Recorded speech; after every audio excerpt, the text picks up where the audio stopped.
8월 14일 아가서 5장 2절로 8절 말씀을 가지고 문 밖에 세워둔 하나님이라는 제목으로 함께 말씀을 나누기를 원합니다. 흔히 남녀의 사랑을 다루는 드라마나 영화를 보면 꼭 등장하는 장면이 하나 있습니다. 바로 남자 주인공과 여자 주인공의 사랑이 서로 엇갈리는 것이죠. 남자 주인공이 사랑을 고백하려고 막 달려가는데 여자 주인공은 다른 길로 스쳐 지나가는, 그것을 보고 있는 시청자들은 마음을 막 졸입니다. 그쪽 길로 가지 말고 이쪽 길로 가야 만나는데, 결국은 해피엔딩으로 두 주인공의 사랑이 이루어질 것을 알면서도 그 드라마에, 영화에 몰입해가지고 막 안타까워. 아마 여러분들은 학창시절에 한두 번쯤 짝사랑을 해보셨을 겁니다. 저도 대학교 1학년 때 같은 교회 누나를 짝사랑을 했는데, 더 아리따운 자매를 예비해 놓으신 것을 나중에 이제 알게 되었죠. 참 짝사랑을 할 때 그 마음, 또 뭐 중학교 때는 교생 선생님을 또 혼자 짝사랑을 하기도 하고, 뭐 그런 짝사랑의 그 마음들을 여러분들이 경험하고 계실 겁니다. 사실 오늘 본문은 서로 엇갈리는 사랑의 모습을 담고 있습니다. 솔로몬 왕과 술라미 여인은 이제 정식적으로 결혼을 하고 온 예루살렘과 이스라엘 백성들 앞에 부부가 됨을 선언했습니다. 그런데 무슨 일이 있었는지 모르겠지만 오늘 본문의 내용은 그 술라미 여인과 솔로몬 왕의 사랑이 살짝 엇나가는 모습을 볼 수 있습니다. 그리고 뒤늦게 솔로몬 왕을 찾아 나섰지만 술라미 여인이 더 이상 찾을 수 없는 그런 상황에 그가 병에 걸렸다라고 고백함으로 오늘 본문이 끝이 나게 됩니다. 그렇습니다. 우리를 향하신 하나님의 사랑, 그리고 우리를 바라보시는 하나님의 눈동자는 늘 한결같으신데 우리는 늘 변덕이 많은 것 같아요. 저를 봐도 알고 하나님의 뜻 안에서 뭔가 일이 잘 될 때는 감사하며 막 삶이 핑크빛처럼 보이다가 문제가 있고 어려움이 있고 내가 해결할 수 없는 난관에 부딪히면 하나님께서 나를 왜 또 이렇게 어렵게 하시는지, 내 기도를 응답하시지 않으시는지, 그런 고백들을 우리가 하게 됩니다. 특별히 코로나 긴 팬데믹 가운데서 우리의 신앙의 모습은 정말 하나님과의 이 사랑의 관계가 엇갈리지 아니하고 하나님과 함께 교제하며 주님이 주시는 늘 일용할 양식의 은혜, 우리는 삼시세끼 밥을 먹고 살아가는 게 아니라 하나님의 백성은 하나님의 은혜로, 하나님이 주시는 위로로 살아가기 때문입니다. 그것이 거듭난, 성령으로 거듭난 하나님의 백성의 특징입니다. 세상 사람들은 성령으로 거듭나지 않았습니다. 성령이 누구신지도 알지 못합니다. 요한복음에 의하면 성령을 알지도 못한다 라고 말씀하셨습니다. 그러나 저와 여러분은 비록 부족하지만, 비록 연약하지만 성령으로 거듭나 우리 안에 성령이 계셔서 하나님의 백성으로 살아가게끔 우리를 이끌어 가시는 그 은혜 가운데 있습니다. 그러므로 성령으로 거듭난 하나님의 자녀는 하나님의 말씀과 은혜로 살아갑니다. 그 은혜가 끊어지면, 그 말씀의 은혜가 끊어지면, 그 성령의 위로가 끊어지면, 우리를 돌보시고 만지시는 그 은혜가 끊어지면 우리는 더 이상 살 수 없다라고 고백할 수밖에 없는 자들이라. 나는 불행한 자라, 나는 하나님의 은혜가 떠나버렸다, 공고한 자다. 그것이 거듭난 하나님의 백성의 간절한 고백입니다. 오늘 술라미 여인의 모습을 통해 우리의 모습은 어떠한가? 이 기나긴 팬데믹을 지나면서 우리의 신앙의 모습은 행여나 잠들어 있지는 않은지, 행여나 그때를 놓치고 있지는 않은지, 행여나 그 주님을 문 밖에 세워두고 있지는 않은지 우리 모습을 한번 말씀의 거울에 비춰보기를 원합니다. 솔로몬 왕은 이스라엘의 목자이며 한 나라의 왕으로서 늦게까지 국물을 보다가 늦게 돌아옵니다. 오늘 본문 2절 하반절에 이렇게 기록되어 있죠. 내 머리에는 이슬이 내 머리털에는 밤이슬이 가득하도다. 팔레스타인 지역에는 여름철에 그런 특히 많은 이슬이 내렸다고 합니다. 서쪽에 지중해에 많은 물기를 머금고 구름이 넘어오다가 동쪽 산악 지역에 부딪혀서 이슬을 내리게 한다고 합니다. 그래서 어떤 학자들은 이 본문의 내용을 솔로몬 왕이 비록 왕이었지만 목자처럼 밤늦게 양떼들을 돌보고 이슬을 맞으며 늦게 귀가했다, 이렇게 해석을 하기도 합니다. 근데 저는 사실 그 해석을 잘 이해가 안 됩니다. 우리가 상식적으로 생각해 봤을 때 이스라엘의 왕입니다. 왕이 양을 돌보고 목장에 갔다가 늦게 귀가하였다라고 볼 수가 없겠죠. 오히려 여러 가지 국무회의를 보거나 혹은 하나님 앞에 홀로 기도하며 그 많은 큰 임무들을 어떻게 잘 감당할까 고민하던 중에 밤늦게 귀가했다라고 이해할 수 있겠죠. 아무튼 본문의 말씀이 정확하게 왜 솔로몬이 늦게 왔는지를 기록하고 있지 않으니까 학자들마다 추측이 분분할 수 있습니다. 그런데 더 중요한 것은요, 2절 상반절에 보면 술라미 여인이 침상에 들었습니다. 잠들었습니다. 그런데 마음은 깨어있다라는 이 표현이죠. 흔히 선잠을 잔다라고 할 수 있습니다. 솔로몬 왕이 늦게 직무를 행하고 오니까 기다리다가 지쳐서 잠들었습니다. 그런데 깊이 잠을 수가 없는 거예요. 선잠을 자는 거예요. 언제 돌아올까? 언제 돌아올까? 저도 학창 시절에 지금은 뭐 유튜브도 있고 뭐 컴퓨터도 있고 있지만 저 어렸을 때는 거실에 텔레비가 딱 한 대 있지 않습니까? 그럼 아버지나 어머니가 거실에 누우셔서 뉴스를 보시거나 드라마를 보신. 근데 꼭 주무세요. 꼭 보시다가 주무세요. 그래서 이제 슬쩍 다른 채널로 돌려 그러면 안 잔다, 놔둬라. 이게 선잠을 자는 거죠. 특별히 어머니 같은 경우는 이제 동생들 또 제가 다 들어올 때까지 깊이 잠을 못 주무시는 거예요. 깨어서 계속 선잠을 주무시, 식구들이 다 돌아올 때까지 기다리시는 그런 어머니의 모습이 기억나는데 아마 술라미 여인도 그랬던 것 같아요. 걱정 반 또 기다림 반 선잠을 잠으면서 왕이 오기를, 그 남편이 오기를 그렇게 기다렸습니다. 그렇습니다. 우리가 이것은 영적인 비유이죠. 잠을 안 자고 사람이 어떻게 살 수 있습니까? 근데 영적인 잠은 깨어 있으라는 거다. 영적으로 잠들지 말라는 겁니다. 성경은 깨어 있으라, 잠들지 마라라는 이 관용어를 중요하게 사용합니다. 예를 들면 구약 성경에는 파수꾼의 비유가 나옵니다. 이사야서에도 나오고요, 에레미야서에도 나오고요, 에스겔서에도 나옵니다. 파수꾼이 잠들면 그 마을은, 그 부대는 다 망하게 됩니다. 파수꾼은 보초죠. 군대도 가면 밤새도록 2시간씩 야간 근무를 씁니다. 초병을 씁니다. 그것은 적군이 언제 기습적으로 쳐들어올까를 경계하는 것이죠. 그런데 하나님께서 이스라엘 백성들에게 바로 그 파수꾼의 사명을 주셨다는 거예요.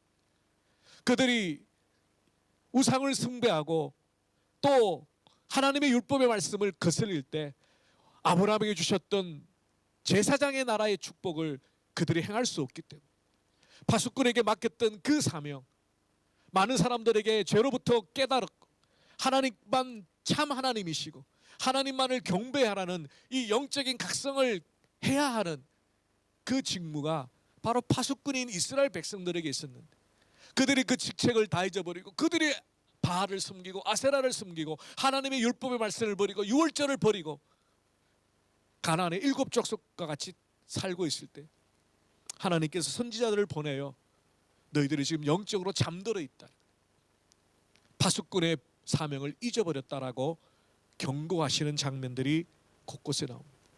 신약으로 넘어가면 예수님께서 십자가를 앞에 두고 겟세마네 동산에서 기도하실 때 베드로와 야고보와 요한을 데리고 나를 위해 좀 기도해 줄래? 그리고 나와 함께 깨어 있어. 그들이 세 번이나 졸며 잘 때 예수님께서 안타깝게 여김 너희가 시험에 들지 않도록 깨어 기도해라. 뿐만 아니라 예수님께서 재림하실 때 마가복음 13장 33절 이하에 보면 때가 언제인지 알지 못하기 때문에 영적으로 잠들지 말고 깨어 있으라.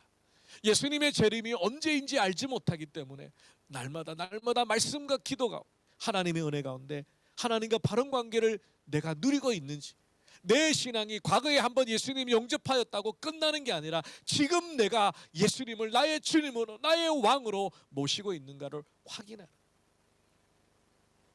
그것이 바로 영적으로 깨어 있다라는 뜻입니다. 여러분은 영적으로 깨어 있습니까? 영적으로 깨어 있습니까? 그러므로 술라미 여인은 어쩌면 잠자리에 들었지만 깨어 있었기 때문에 솔로몬 왕의 그 부르는 간절한 소리를 들을 수 있었습니다. 흔히 끓는 가마에 있는 개구리 비유 아시죠? 뭐 실제로 그렇게 될 수는 없지만 비유적으로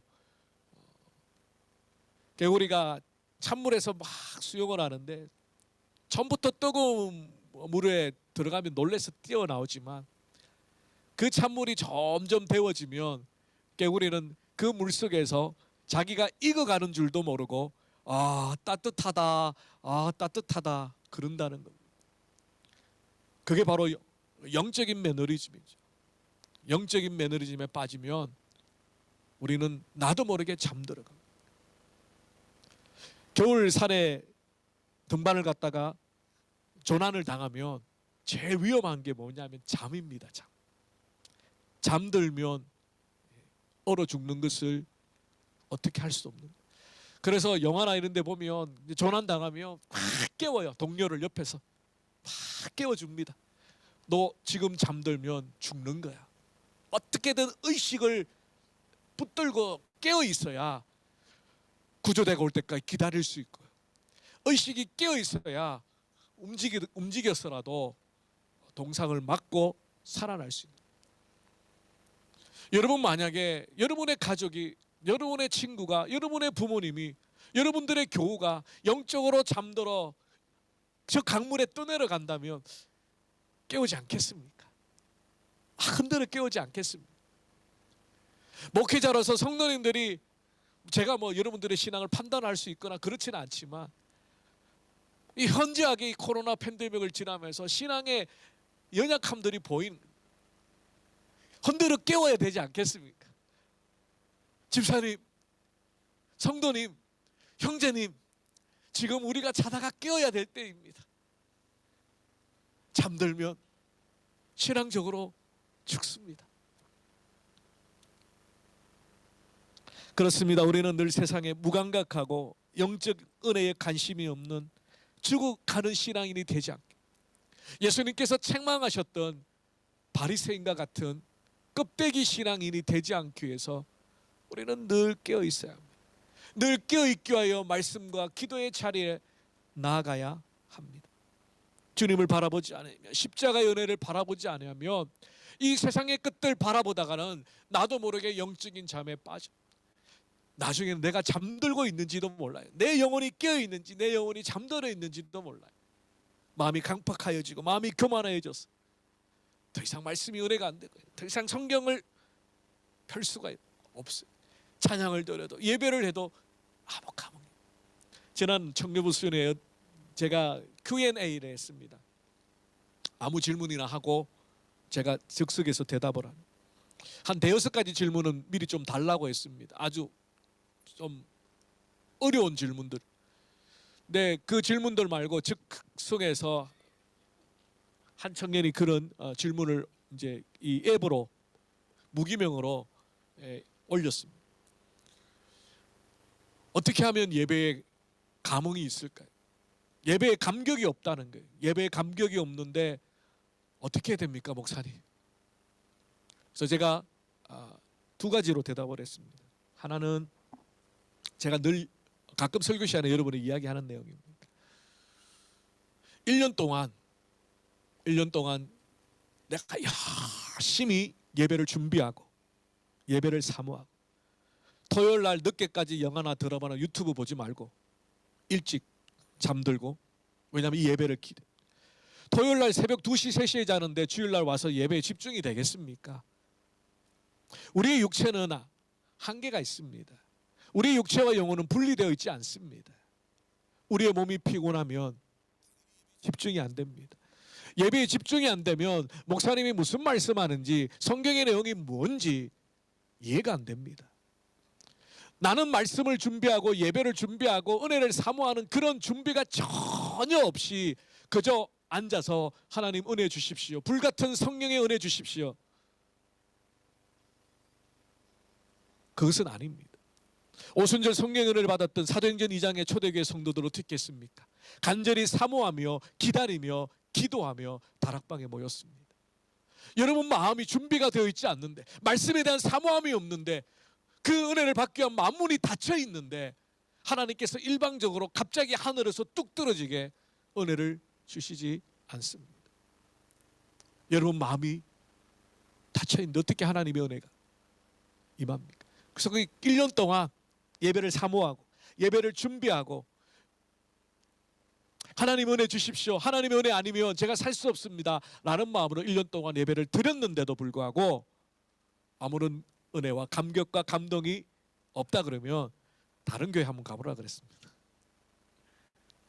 왜요? 그냥 이 교회 다녔으니까 1년 동안 아무런 영혼의 채워짐도 없고 말씀의 은혜의 성장도 없고 정말 답답하게 1년을 다녔을 거 아니에요. 제가 성도의 입장이라도 생각해 봤을 때 그 1년 동안 이 제자교회를 다니는데 내가 정말 준비하고 사모하고 정말 그렇게 했음에도 불구하고 말씀의 은혜가 없이 1년을 다 교회를 다닌다는 게 얼마나 지옥 같은 건지 여러분 아시잖아요. 그런데 내 교인 빼앗기는 거 싫어서 다른 교회 가지 말라고, 저는 제 양심상 그렇게 할 수 없습니다. 너가 살려면, 내 영혼이 살려면 말씀의 은혜 받을 교회를 찾아가야 돼.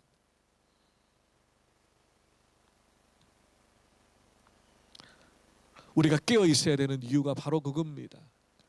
예배를 나오는데, 말씀을 듣는데, 찬양을 하는데, 집사님이 대표 기도를 하는데 거기에 아무런 마음에 영적인 감흥이나 감동이 없다.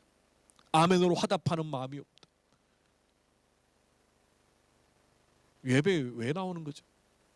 하나님과 교제하고 하나님과 교통하고 하나님 은혜에 만지심. 예배 자리에 앉아 있지만 내가 입술 한 번 뻥끗 안 하지만 내 영혼은 하나님의 만지심으로 기뻐 뛰며 춤추는 예배. 하나님의 말씀 한 구절 한 구절이 내 마음에 위로가 되고 소망이 되고 도전이 되고 깨달음이 되는 예배.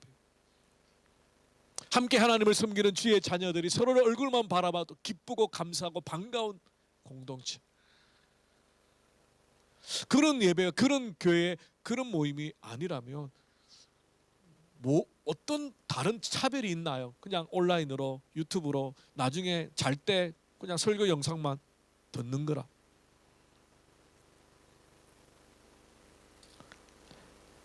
영적으로 깨어있지 못하면 내가 병들어가는 것도 잘 모릅니다.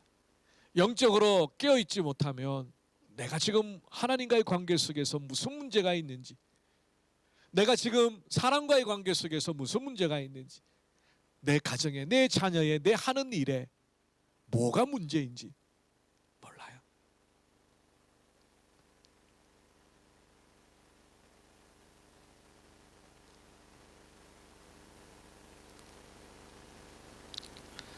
술람이 여인은 완전히 잠들지 않았기 때문에 솔로몬 왕의 음성을 들을 수 있었습니다. 2절에 보면 나의 사랑하는 자의 소리가 들리는구나. 선잠을 자고 있으니까 솔로몬 왕이 문을 두드리고 나의 누이야, 나의 사랑아, 나의 비둘기야, 나의 완전한 자야, 문을 열어다. 참 얼마나 간절하게 솔로몬 왕이 문을 두들겨 있는지 몰라요. 여기서 나의라는 이 표현을 4번이나 사용하죠. 나의. 그리고 그 뒤에 사용하는 단어 보십시오. 앞에서 이미 우리가 살펴봤던 것처럼 나의 누이다, 나의 사랑이다, 나의 비둘기다, 나의 완전한 자다. 얼마나 간절히 문을 열어달라고 부르짖고 있는지 모릅니다. 이 부분을 전주대학교 교수님이신 한병수 교수님이 아가스에 반하다라는 책이 있습니다. 제가 아가스를 강의하면서 뭐 여러 가지 주석이나 목사님이나 교수님들이 쓰신 책들을 참고를 하고 있거든요.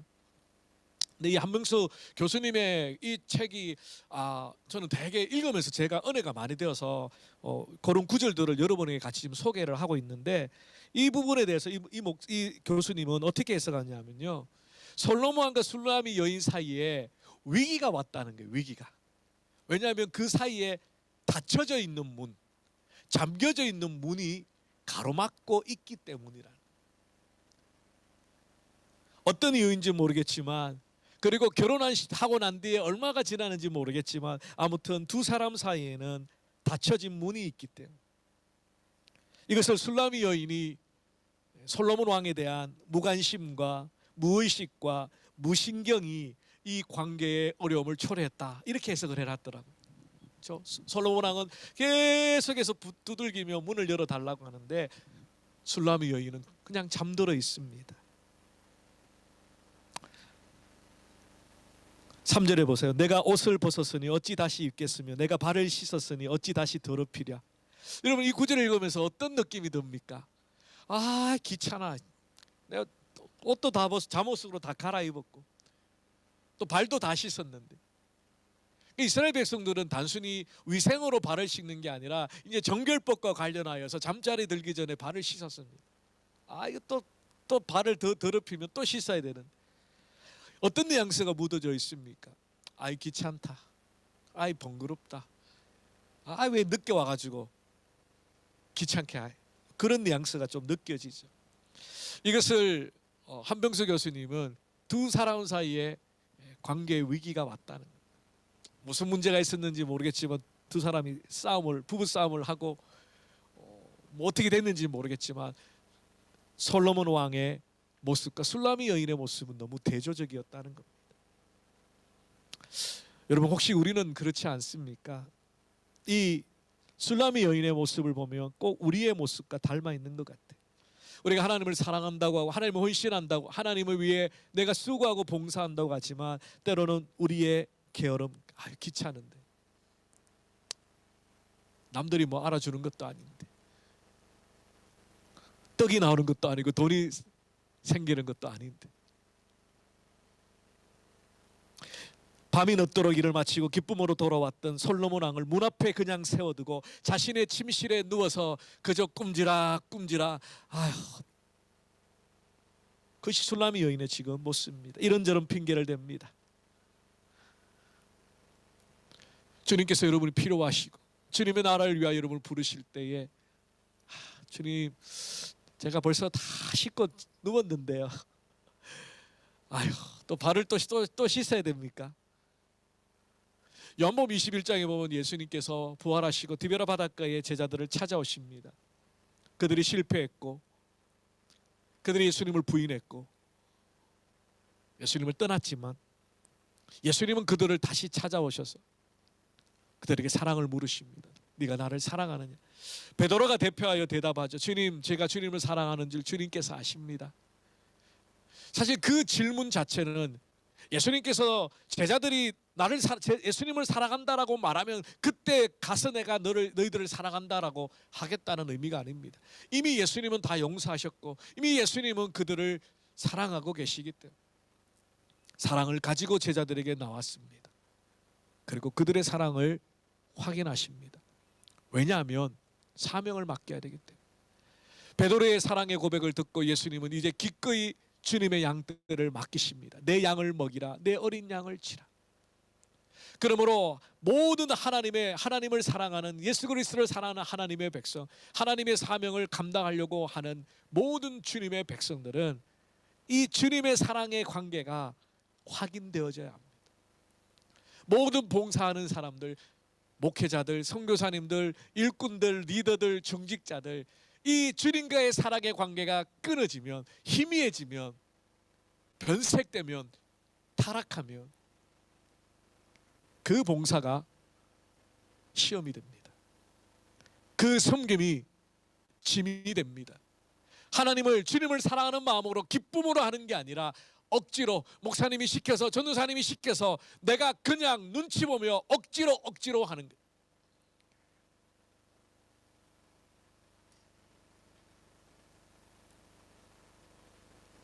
여러분 어떻게 주님을 섬깁니까?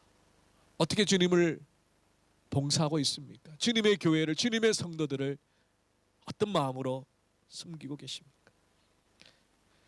그 한명수 교수님이 책에서 이렇게 설명합니다. 기독교 신앙의 핵심은 날마다 문제를 하나씩 해결하는 것이 아니라 주님과의 사랑에서 날마다 한 뼘씩 성장하는 것에 있다. 우리의 신앙의 핵심이 앞에 있는 문제들이 하나씩 척척척 알라딘의 램프처럼 해결하는 데 있는 게 아니라 주님과의 사랑의 관계 속에서 내 믿음이, 내 사랑이 한 뼘씩 자라가는 것이 기독교 신앙의 핵심이라는 겁니다.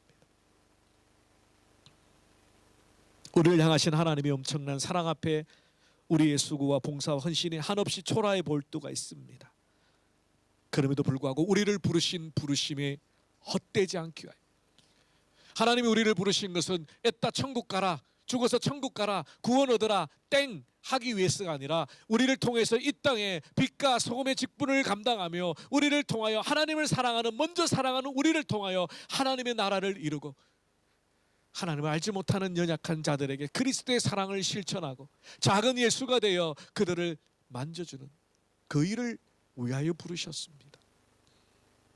그저 여러분이 죽어서 천국 가는 티켓 주시기 위하여 여러분을 부르신 게 아니라는 거예요. 여러분을 통하여 하나님이 하실 놀라운 일들이, 이보다 더 큰 일들이 여러분을 기다리고 계시기 때문에 여러분 자꾸만 신앙을 제한하지 마십시오. 일주일에 한 번 예배 드리는 거로 내 신앙이, 하나님과 나의 관계가 다 되었다라고 한정 짓지 마시기 바랍니다. 여러분은 하나님의 나라를 위하여 해야 할 목들이 남겨져 있는 하나님의 일꾼들입니다. 여러분들은 주님의 종입니다. 목사님만, 선교사님만 주님의 종이 아니라 여러분이 주님의 종입니다. 여러분의 삶의 자리에서, 여러분이 만나는 세상 사람들 가운데, 여러분의 직장 가운데, 학업 가운데, 여러분이 가는 곳마다 나의 주님이 나를 다스리시는 그 삶이 전부가 여러분의 사명입니다. 하나님의 나라입니다. 땅끝입니다. 여러분 오늘 이렇게 예배 가운데 회복되어지고 다시 한번 내 사명을, 나의 아이덴티티를 회복하고 내일부터 다시 삶의 자리에 나아가 하나님의 선교사로, 하나님의 일꾼으로 세상 가운데 영적 전투를 벌이는 군사들입니다. 여러분 지지 마십시오. 사단에게 지지 마십시오. 세상 문화에 지지 마십시오. 세상 사람들의 간악함에 지지 마십시오. 여러분과 함께 하시는 하나님, 여러분 안에 계시는 성령의 능력으로 세상을 이길 수 있습니다. 우리가 한눈 팔고 우리의 육신의 소욕에 이끌려가고 그렇기 때문에 우리가 넘어지고 쓰러지는 겁니다. 우리는 이미 승리하신 주님이, 그 주님만 바라보고 그 주님만 붙들고 나가면 똑같은 승리를 약속해 주셨기 때문에 그렇게 하기 위해서 우리는 깨어 있어야 합니다. 큐티로 깨어 있어야 되고, 기도로 깨어 있어야 되고, 예배로 깨어 있어야 되고, 찬양으로 깨어 있어야 되고, 하나님의 성경 공부로 깨어 있어야 되고, 통독으로 깨어 있어야 되고. 요한계시록 3장 20절 말씀입니다. 볼지어다 내가 문 밖에 서서 두드리니 누구든지 내 음성을 듣고 문을 열면 내가 그에게로 들어가 그와 더불어 먹고 그는 나로 더불어 먹으리라. 이 말씀은 우리가 예수님을 처음 영접할 때에 우리의 마음을 두들기시는 예수님으로 이해할 수 있습니다. 그가 내 마음문에 두들기신, 그리고 성령의 은혜로 우리는 그 음성을 듣고 마음문을 열고, 아 예수님 제 삶 가운데 나의 주인으로 들어와 주십시오. 나를 다스려 주시고 나를 통치해 주시고 나와 함께 저 천국까지 함께 동행해 주십시오. 그래서 이 본문의 말씀을 불신자들이 복음을 듣고 예수님을 영접하는 그런 맥락에서 해석을 하기도 합니다. 그런데 두 번째는 이 요한계시록 3장 20절이 어디에 나오냐면요, 소아시아 7교회, 특별히 라오디게아 교회에 주시는 말씀입니다. 무슨 말입니까? 불신자들이 아니라 하나님을 알고 있는, 이미 교회를 이루고 있는 라오디게아 성도들에게 이 말씀을 주시고 계시다는 겁니다. 우리가 과거에 예수님을 어느 시점에 영접했죠. 거듭났습니다. 그럼에도 불구하고 우리는 날마다 우리의 삶 가운데 예수님을 영접해야 합니다. 예수님이 오늘 내 삶을 다스리시도록, 오늘 내 삶 가운데 동행하시도록, 세상을 이길 수 있는 성령의 은혜를 주시도록. 이 말씀은 예수님이 내게 한번 영접하였다가 또 나가셨다가 에브리데이 예수님이 내 마음에 들어오는 영접하라, 그런 의미가 아니고요. 실제로 내 삶 가운데 예수님이 나를 다스리고 지배하시고 나의 모든 신음과 기도와 간절함을 들으시고 나와 함께 하시도록 삶의 주권을 그분께 맡겨드리는 의미에서 예수님을 문 밖에 세워두지 말고 내 마음문을 두드리시는 예수님의 음성을 듣고 깨어있어서 듣고 문을 열고 예수님을 맞이하라는 겁니다. 우리가 예수님을 믿지만 여전히 여러분은 문제 앞에 걱정합니다. 예수님이 그렇게 약속하셨음에도 불구하고 수고하고 무거운 짐진 자들아 다 내게로 오라, 내가 너희를 쉬게 하리라. 그 약속의 말씀을 알면서도 계속해서 수고하고 무거운 짐들을 가지고 있습니다. 죄악의 짐을 가지고 있습니다. 인생의 무거운 짐을 가지고 있습니다. 어떻게 하면 우리의 가정이, 우리의 자녀가, 우리의 사업이 잘 될까? 저도 수시로 염려하죠. 교회를 어떻게, 성도들을 어떻게 써? 근데 주님이 그렇게 말씀하시는 것 같아요. 야, 이 목사에 착각하지 마. 너가 개척했다고 너가 제자교회 제일 사랑하는 줄 알지? 아니야. 아, 그렇구나. 나보다 이 제자교회를, 나보다 우리 성도님들을 더 사랑하시는, 핏값을 주고 사신 예수님이 계시구나. 아, 그래, 예수님 그럼 대신해 주세요. 걱정, 저는 제가 할 수 있는 최선만 다하겠습니다. 걱정하지 마, 염려하지 마. 우리가 왜 예수님 믿습니까? 왜 우리가 하나님 믿습니까? 세상 사람들처럼 염려할 것 다 염려하고 걱정할 것 다 걱정하고 불평할 것 다 불평하면서 하나님 믿을 의미가 없지 않습니다. 하나님이 얼마나 답답하셨으면 그렇게 이야기하시다. 염려하지 말라는 거, 걱정하지 말라. 제가 이렇게 말씀을 드려도요, 여러분 다 걱정하실 거잖아요. 예배당 나가면서 아, 이거 말씀은 감사합니다. 그러나 걱정은 제가 또 한 보따리 들고 가겠습니다. 저도 잘 안 돼요. 저도 불쑥불쑥 염려가 뛰어오르고요, 불쑥불쑥 걱정이 막 마음을 헤집고 다니고요.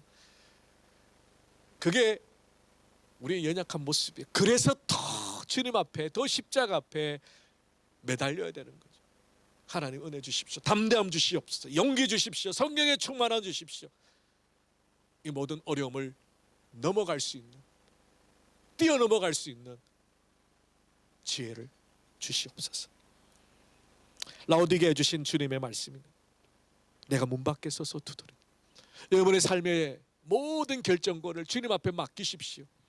그리고 주님이 인도하시는 대로 최선을 다하여 수고하십시오. 그러면 반드시 그 열매를 주께서 주실 것입니다. 솔로몬 왕은 기다리다 지쳐서 문틈으로 손을 내밀고 비로소 술람이 여인이 일어나 그 문을 열어줍니다. 그런데 이미 늦었습니다. 그 잠자리에 누워 뒤척이던 그 오랜 시간 솔로몬 왕은 지쳐서 나갑니다. 6절에 보니까 내가 내 사랑하는 자를 위하여 문을 열었으나 그는 벌써 물러갔네. 벌써 물러갔네. 모든 것은 때가 있는 것 같아요. 모든 것은 하나님이 정하신 때, 내가 생각하고 내가 계획하는 때가 있지만 때로는 그 내 생각과 계획대로 안 될 때가 많죠. 우리는 때가 늦어서, 때를 놓쳐서 후회할 때가 많습니다. 전도서 3장 11절 말씀이죠. 하나님이 모든 것을 지으시되 때를 따라 아름답게 하셨고 또 사람에게 영혼을 사모하는 마음을 주셨느니라. 그러나 하나님이 하시는 일의 시종을 사람으로 측량할 수 없게 하셨도다. 사람이 사는 동안에 기뻐하며 선을 행하는 것보다 나은 것이 없는 줄을 내가 알았고 사람마다 먹고 마시는 것과 수고함으로 낙을 누리는 것이 하나님의 선물인 줄을 또한 알았도다. 무릇 하나님의 행하시는 것은 영원히 있을 것이라. 더할 수도 없고 덜할 수도 없나니 하나님이 이같이 행하심은 사람으로 그 앞에서 경외하게 하려 하심인 줄을 내가 알았노라. 우리가 영적으로 깨어 있으면요, 하나님의 사인을 캐치할 수 있습니다. 그런데 영적으로 잠들면요, 하나님의 때를 놓쳐버립니다. 술람이 여인이 깨어 있었지만, 그 음성을 들었지만 침상에 누워 주저주저 하는 사이에 솔로몬 왕은 이미 떠나가 버렸습니다. 여러분, 다 때가 있습니다. 성경을 아무리 읽고 싶어도 읽을 수 없는 눈이 나빠질 때가 있고, 여러분 교회를 위하여, 성도들 위하여 봉사하고 수고하고 싶을 그 간절한 마음이 있을 때에 섬기십시오. 섬기지 못할 때가 옵니다. 저희 목회의 어느 권사님 예배 30분 1시간 전에 오셔가지고 막 성경에 고개를 파묻고 성경을 보는 게 눈이 나빠가지고, 말씀은 읽고 싶은데 기억력은 점점 희미해지는데 눈은 이제 나빠진 거예요. 성경을 읽을 수가 없는 거예요.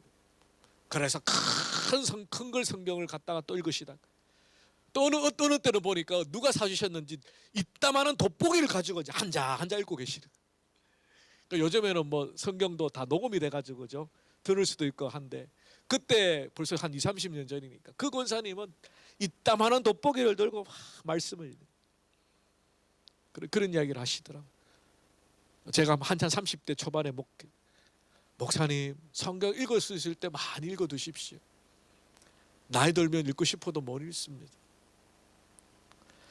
여러분, 주님을 섬길 수 있을 때, 제 말씀을 들을 수 있을 때, 예배할 수 있을 때, 여러분이 정말 최선을 다하여 할 수 있을 때 하십시오. 정작 하려고 할 때 너무 늦지 않도록. 술람의 여인은 이 솔로몬 왕을 잃어버리고 마음에 병이까지 들었습니다. 7절에 보면 성안을 순찰하는 자들이 때렸다 그랬고요, 또 파수꾼들에게 옷이 빼앗겼다 그랬습니다. 이 본문은 제가 뭐 주석을 찾고 여러 내용들을 봤지만 잘 이해가 안 돼요. 어떤 주석에는 이 술람의 여인이 꿈을 꿨다는 거예요. 아예 이 본문이 잘 이해가 안 되잖아요. 왕비인데 어떻게 순찰하는 사람이 옷을 빼앗고 때리고 그렇게 하겠습니까? 그래서 이거는 아예 술람의 여인이 꿈을 꿨다는 거예요. 꿈을. 그렇게 해석하는 학자도 있고요. 또 어떤 학자들은 실제로 일어난 현실인데요, 그 당시에 예루살렘이 통금이 있었는데 불 다 끄고 통금이 있어서 캄캄한데 술람의 여인이 솔로몬 왕을 찾아가다가 통금을 위반하고, 그래서 순찰하는 사람에게 맞기도 하고 옷도 빼앗기고 뭐 이렇게 해석하기도 합니다. 저는 솔직히 잘 모르겠어요. 꿈은 아닌 것 같은데 어떻게 왕비인 술람의 여인이 이런 일을 당했을까? 근데 중요한 것은 그것이 아니라 8절이죠. 내가 병이 났다는 거예요. 솔로몬 왕과의 관계가 끊어지고 제때 온전히 만나지 못하고 문을 열어주지 못하였더니 내 영혼의 마음에 병이 들었다는 겁니다. 우리가 하나님 관계가 멀어지고 은혜가 멀어지면 깨어지게 됩니다. 말씀의 끈을 놓고 기도의 끈을 놓기 시작하면 조금씩 영적으로 멀어지게 됩니다. 그리고 어느 날 문득 내 마음이 강팍하여지고 내 마음이 교만해지고, 내가 왜 교회 가는지, 내가 왜 신앙생활하는지, 하나님이 계신지, 정말 하나님이 예수님을 통하여 나를 구원하셨는지, 아니 내가 정말 그리스도인인지, 내 안에 성령이 계시는지, 모든 게 다 헷갈려 버리는. 그러다가 신앙의 줄을 서서히 놓기 시작합니다. 과거에 열심히 신앙생활했던 것, 청년부 회장했던 것, 뭐 30대, 40대, 50대 어떻게 봉사했던 것, 주님이 그걸 부르시지 않습니다. 오늘 나와 함께 가고 있는가? 오늘 주님의 은혜가 내 마음속에 있는가? 주님이 문 두드리실 때 만문을 열고 주님을 영접하고 있는가? 그것을 보시는 것이 우리의 과거, 그것으로 우리를 구원하시는 게 아닙니다. 오늘 나와 함께 하시는지. 말씀을 정리하겠습니다. 사랑하는 성도 여러분, 때때로 하나님과의 영적인 관계보다 나의 편리함과 안락함 때문에 그분을 거절하고 주저하고 봉사하고 섬기기를, 주의 말씀에 받은 사명을 감당하기에 머뭇거릴 때가 있습니다.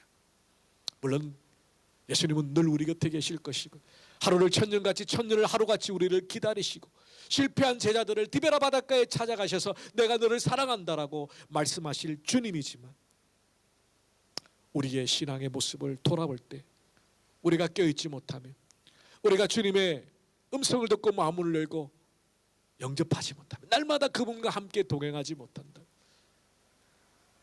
언젠간 너무 늦어서 후회하고 안타까워할, 특별히 예수 그리스도의 복음이 아직 여러분의 마음 가운데 확신으로 있지 않는 분, 주님이 재림하시거나 주님이 우리를 부르시는 그 이후에는 더 이상 회개하거나 복음의 자리로 나갈 수가 없습니다. 우리의 생명이 있을 때, 우리가 살아있을 때, 우리가 주님을 주님으로 고백할 수 있을 때에 그리스도를 영접하고 하나님의 자녀로 이 땅을 승리하는 여러분 되시기를 바라고, 이미 예수님을 영접하여 하나님을 믿고 살아가지만 영적인 매너리즘에, 영적인 잠에 빠져 있어서 이대로가 젖사오니 우리의 신앙의 게으름에 무감각에 빠져 있는 분들이 있다면, 주의 말씀 앞에 다시 한번 우리 문 밖에서 날마다 두드리시는 주님의 모습을 기억하고 마음을 활짝 열고 주님 나와 함께 동행해 주십시오. 그렇게 승리하는 우리 모두가 되시기를 주님의 이름으로 축원합니다. 기도하겠습니다. 살아계신 주님 감사합니다. 지금도 우리의 마음을 두들고 계시는 주님,